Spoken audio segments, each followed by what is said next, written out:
Tara, samahan niyo ako sa gitna ng Makati para kumain sa isang unexpected Michelin-recognized restaurant.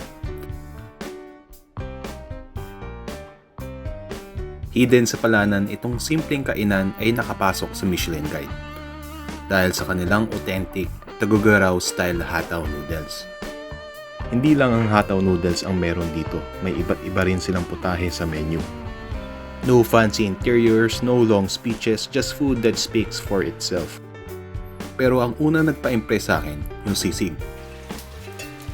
Nagulat ako kasi wok ang gamit nila sa pagluluto ng sisig. Hindi ito yung typical na sisig na madalas mong makita. Kasama na agad yung itlog habang niluluto kaya mas kumapit ang lasa sa bawat subo. Habang kinakausap ko yung mga katabi ko, unti-unti nang umaabot sa akin yung amoy ng sisig. Alam mo yung tipong naamoy mo pa lang gusto mo nang kumain. Green chili ang gamit nila kaya may banayad ng anghang. Tapos bawat subo may crunchy bits at light smoky flavor mula sa wok. Ang sarap. Ang salitang batil patong ay galing sa wikang Ibanag.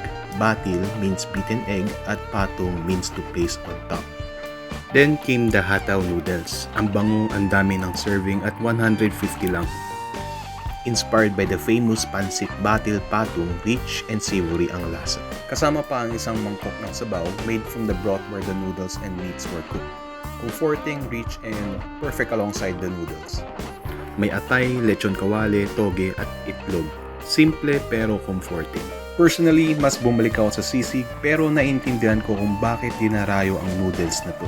Sulit sa presyo, generous sa serving at ramdam mong ginagawa nila ito with consistency and care.